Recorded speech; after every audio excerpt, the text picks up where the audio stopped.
Alright, it's 9 o'clock at night, pitch dark, and I'm in the woods, sitting on a log. Completely normal, I know. I'm always out looking for wildlife, and I like to think I've got pretty good at it after all these years. But there's a creature I am useless at finding. A creature of the night.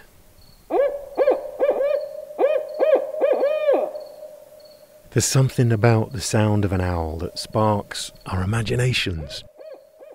For some, it might be romantic. A solitary owl perched on a branch silhouetted against the silver light of a full moon. For others, owls are wise messengers like Hedwig from the Harry Potter series. Some indigenous people think that they mean good fortune, but for other people, owls are ominous.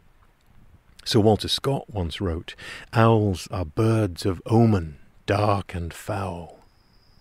In medieval Europe, owls were thought to be witches, and an owl's call meant someone was about to die. Easy to understand the whole death legend when you hear something like that. That's the sound of a female barred owl calling for a mate. I'll be amazed if it works.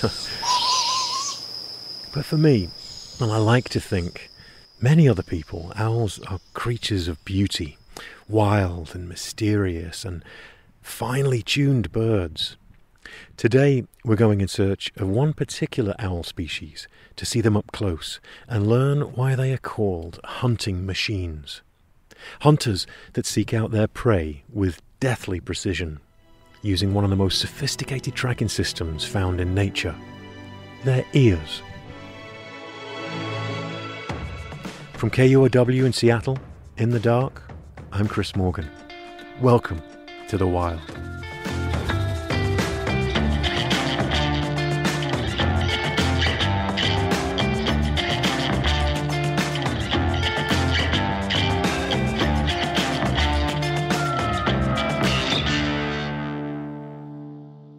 As with finding any wild creature, finding owls is about knowing where to look.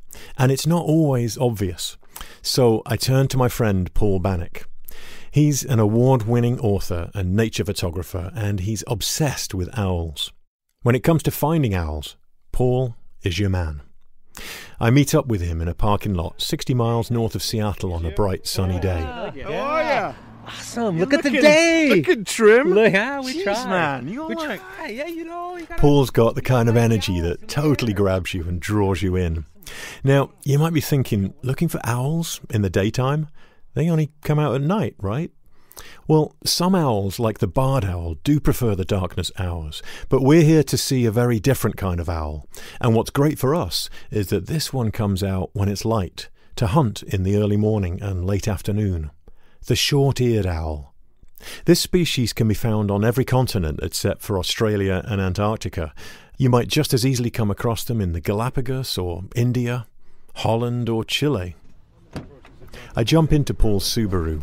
His special owl viewing spot is nearby, and he's keen to show me. Drive to highlighted road. Okay. Where are we heading now? What's the? So why there? we gotta turn around. Actually, we'll be okay turning down here.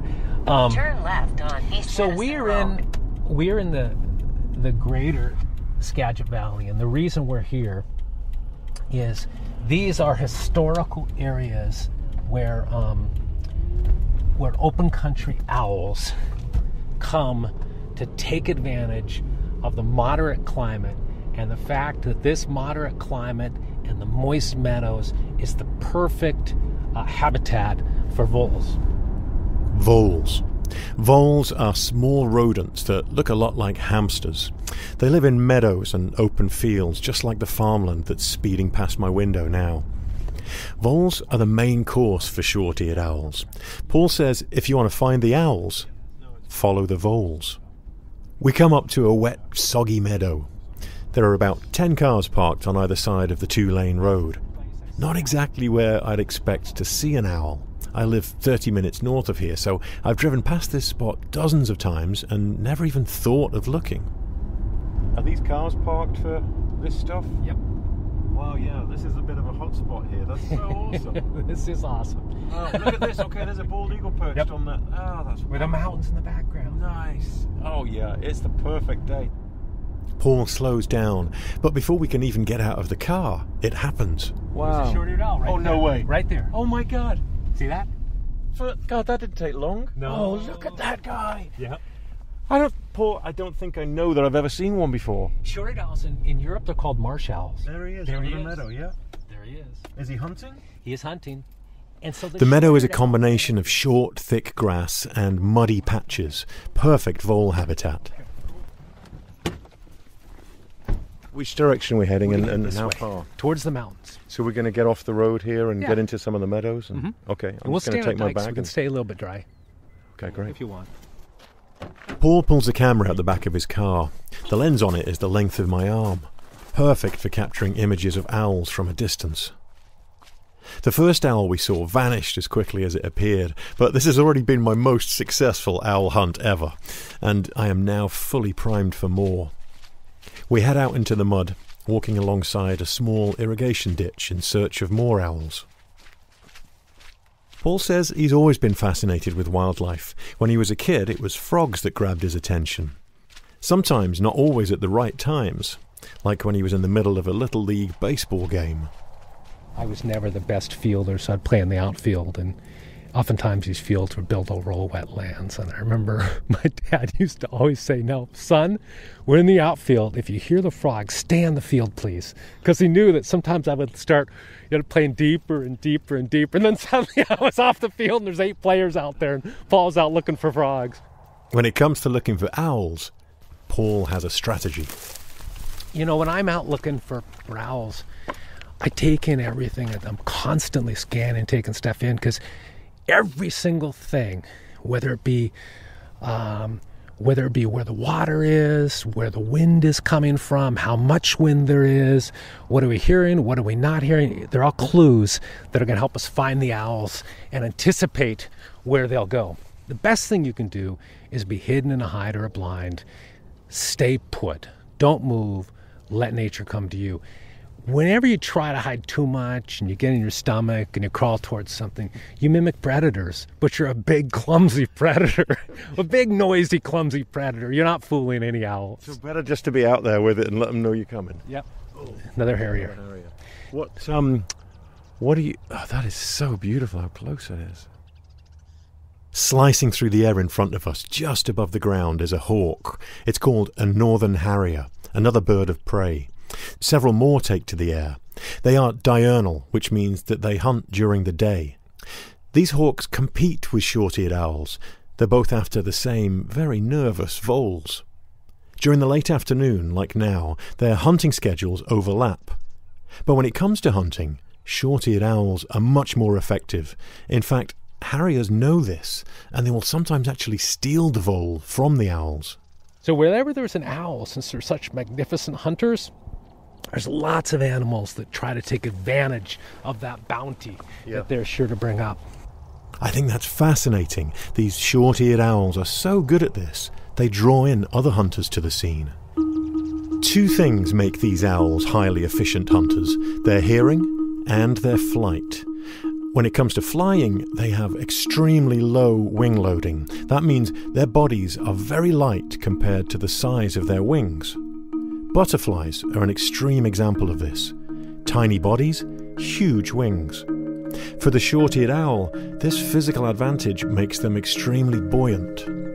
Even against a wind, it can just hover in one place and you won't even have any perception of its wings moving. It's just staying there, as if it's being held up by invisible wires, Not only can they quickly stop in mid-air and hover, but they can do it in almost complete silence. Their secret weapon is their wings. Owls have serrated, comb-like structures on the leading edge of their wings. This reduces the sound of wind turbulence. The backs of their wings have soft, fringe-like feathers that dampen the sound even more. And because their wings are so big, they don't have to flap them as much.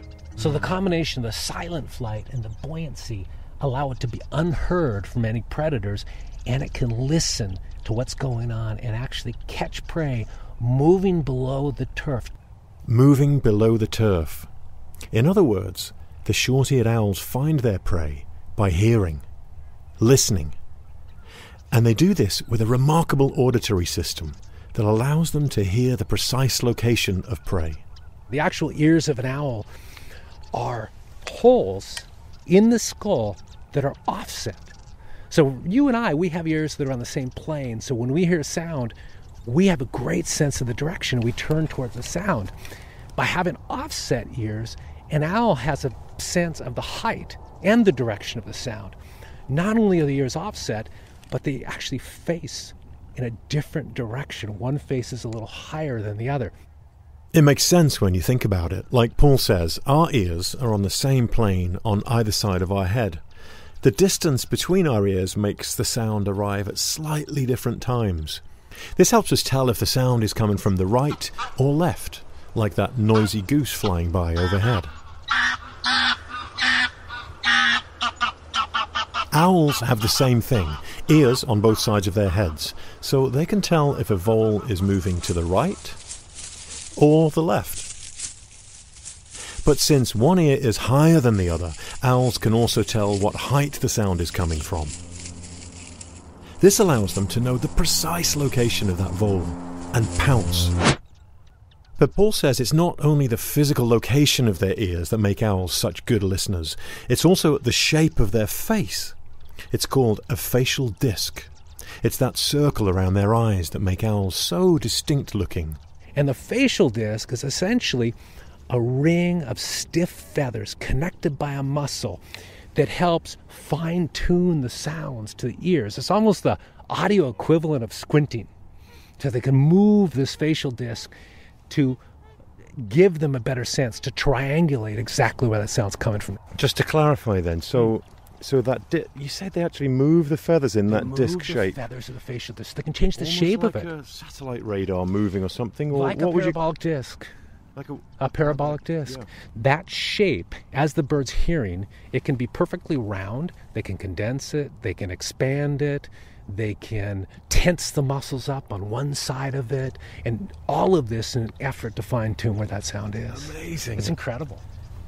We have 19 different species of owls in North America, over 200 species around the world, and they all have different types of facial discs. Paul says the more distinctive the facial disc, the more they rely on hearing to catch their prey.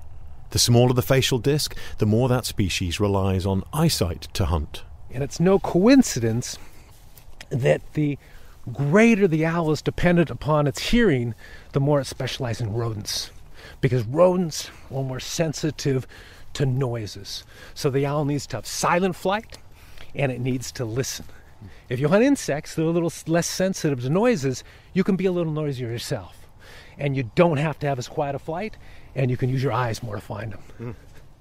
God, it just reminds you how many years this must have taken for them to fine-tune this technology that they have on their heads, right? You know, depending on which species they are and what they eat. Millions of years of evolution. Millions of years. During the winter, a great number of these birds come from the Intermountain West, from the Arctic, unpredictably. They're nomadic. That one? That is a short-eared owl.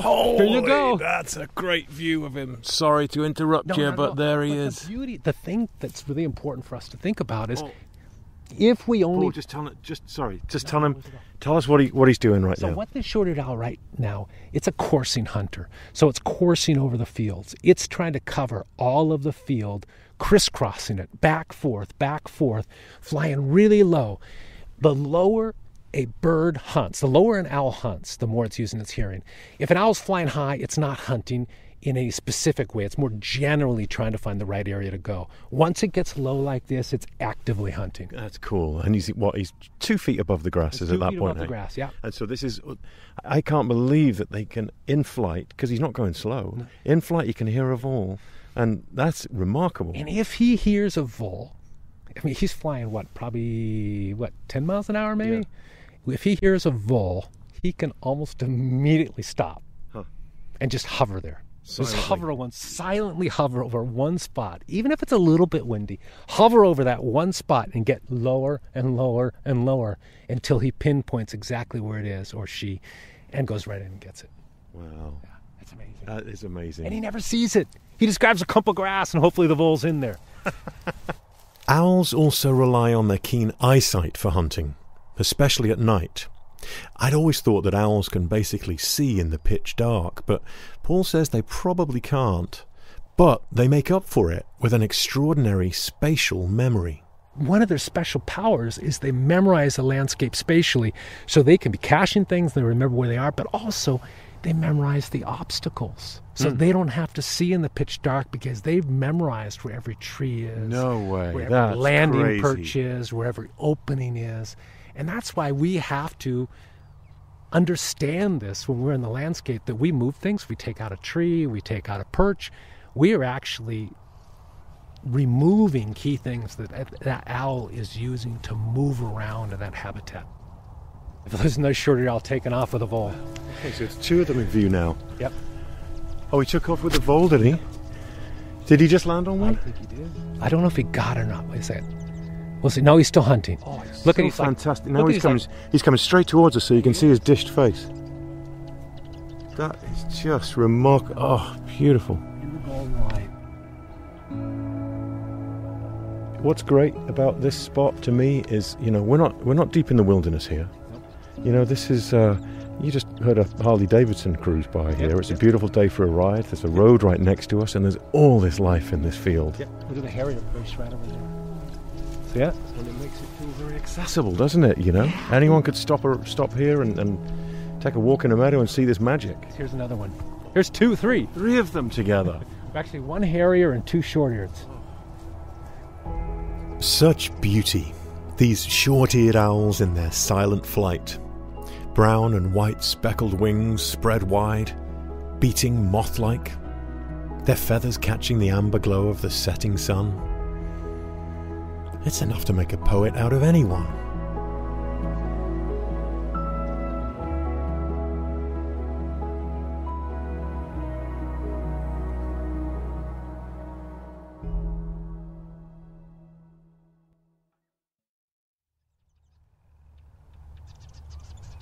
In less than 2 hours in this grassy meadow, Paul Bannock and I have seen about 5 short-eared owls. But it's not always this way with owls. It's usually incredibly difficult. As a wildlife photographer, Paul has sat with his camera in a field for hundreds of days waiting for that perfect image and getting nothing. With wildlife photography, most of the time, nothing happens. Most of the time, you're seeing... my friends always say, hey, I'd love to go out with you. I'd love to see this. But I know they wouldn't, because most of the time I'm not going to see anything. So I can't tell you the day to come out. No, you really don't want to come out with don't me. Want it's to. not all it's cracked up to No, be. most of the time you're cold, you're wet, you're hungry, and you're not seeing a darn thing. In North America, short-eared owls and all other species of owls that live in open, treeless landscapes are considered species of concern. These are owls that are threatened or at risk, often because of a loss of habitat. Short-eared owls need a landscape with tall grass because they actually build their nests right on the ground. The female scrapes a little groove, a little cup maybe in the ground, lays the eggs directly on the grass, on the turf, and she relies upon that tall vegetation to hide the eggs and to hide the young. That tall vegetation is often found on agricultural land, and that's where the threat comes in. If farmers cut this grass, or ranchers graze their cattle on it during nesting season in early spring, the owl nests can be disturbed. But Paul says there's a simple solution to the problem. If a farmer, a rancher that shared that land with the owl, was aware of the needs of the owl, they could simply avoid grazing that land or cutting that grass during March or April when that owl is on a nest. Do it in May. When I tell people that owls don't need much and they can live alongside us, a runway was shut down at SeaTac International Airport. Because that runway was shut down, they stopped mowing the grass on the median between the two runways. Voles lived there. They came up out of the ground. Short-eared owls nested. They raised 6 young between 2 runways at SeaTac International Airport. They don't need much. A rancher can simply leave a little bit of the grass uncut, perhaps along a canal or a watering area, they can graze the rest of it, cut the rest of it, leave that spot for the short-eared, and the owls will and the find owls it. can live there. That's As amazing long how as they there tune are into it, voles, hey? they'll find the voles. And guess what? There's no better rodent control than that provided by the owl. More owls means fewer rodents. They also reduce the need for toxic rodenticides, which can poison the water and the land and ultimately harm the owls. One common poison used to get rid of rats is warfarin, which is an anticoagulant. It doesn't kill it right away, it just slows it down. When it slows it down, it changes its behavior, so it's more active at day and at odd times. Guess what? Owls are more likely to get it if it's moving slowly. And then it bleeds the rodent to death and the owl to death if the owl eats the rodent. So if an owl eats a rodent that's eaten rodenticide, pest control, the owl sometimes dies? Yes, oftentimes dies. It's like the up and down. It's an up and down story, isn't it? You know, you look across these meadows and you think, oh, this has got to be great for short-eared owls because it's great habitat from what you've told us, hey? But there's a downside to that too. There's a short-eared owl in the distance, just came up out of the shrubs all the way across the field. Jeez, man. Probably How far about away is about that? How 150 did you yards. see that? I just saw the moth-like wing beats. Oh, right over the grass there? Yep, Very yep, low? right over near the I dike. see where oh, he stopped. He swooped down there like he was hunting. Yeah, so we can head over that direction. We walk over to a boundary marker sign that's about 6 feet high that the short-eared owls have been using as a perch. At the foot of the sign is something I've really been hoping to see. Owl pellets. So here's your pellets. Wow! So this takes me back to my childhood. Look at that. I don't think I've held one since I was 10. Yeah, those are short-eared owl pellets. They're huge. So owls... There's a whole skull in it. Oh, yeah, look at the vole skull. All of a sudden, I'm 10 again. Owl pellets look like poop, like from a small dog, but they are definitely not poop. But so owls eat their prey whole. They swallow the whole prey. So this vole might be a quarter the size of the owl, and it will down that vole. But it can't digest all of that vole. So the parts that it can't digest, the feathers, the bones, the fur, they are coughed up in a big pellet. And by opening up these pellets and studying the pellets, you can identify the prey that the owl's eating. And usually, It's like a big hairball, basically, that they're coughing like up, a and big it's the stuff they hairball. can't digest, right? and here's a little tip: when you see an owl coughing up a pellet, and this is really funny, owls, before they take flight, they lighten their load. So they will defecate, they'll cough up a pellet, they'll fluff up their feathers, they'll get everything ready to take the air, and then they go. So typically, you know, as a photographer, as a naturalist, you're always looking for the signs. And one sign that you got to get prepared to capture the action, or you got to get ready to move, is that owl coughing up a pellet. That's great. I'm gonna look out for that. It's not often you can find someone that you can bond with over owl vomit. But Paul has this childlike fascination with owls that is infectious. I mean, walking around with him in this grassy meadow makes me feel like a little kid again, finding the wonder in every little thing.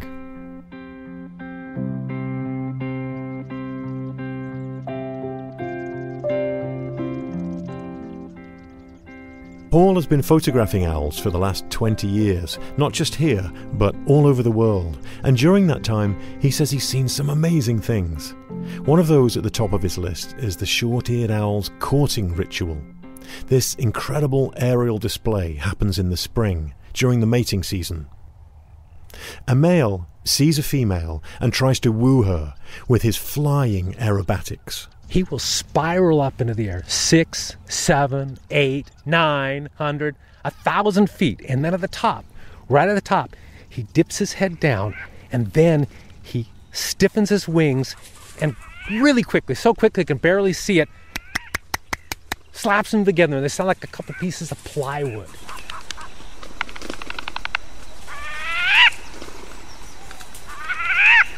And he's diving straight down like a bullet towards the ground. And then right before he hits the ground, he dives back up again, spiraling up into the air, 6, 7, 8, 900, 1,000 feet, and again, dips his head to the ground. Now, if a female sees him and she's impressed, she'll rock back and forth. And if he sees her and he's interested, He'll land next to her, they'll waddle off in the grass and mate, and then they will spiral together up into the sunset sky, in the colors, and dive back and forth together. That sounds amazing. It's That must be amazing. so beautiful. So beautiful.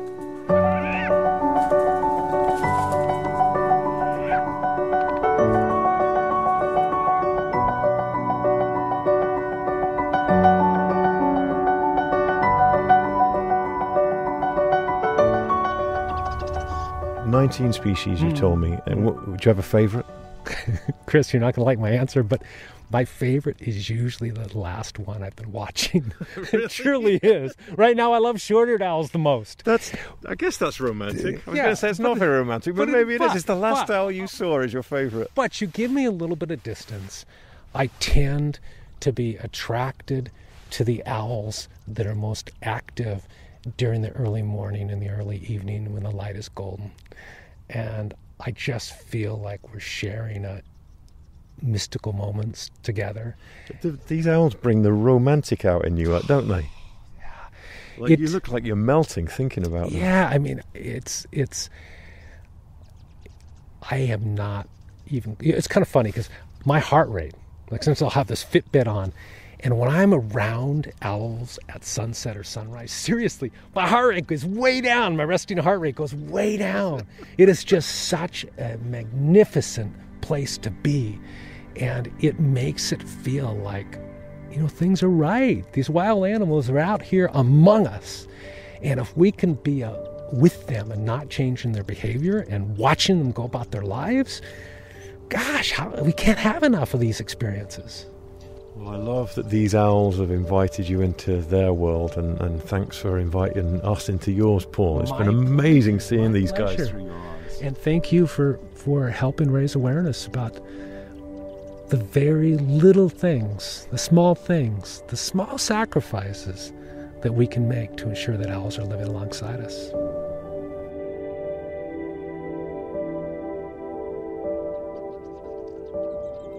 Paul Bannock is an award-winning author and nature photographer. He has 2 new books about snowy owls and great grey owls coming out in the fall. He's also on the team at Conservation Northwest, an organisation that has supported our storytelling. You can see some of Paul's stunning photos on our Instagram at The Wild Pod. Also, a big thanks to Martin Stewart for his amazing recordings of owls, including the short-eared owl courting ritual. The Wild is inspired not just by nature, but by people who work in it, love it, protect it. We have more information on our website at thewildpod.org.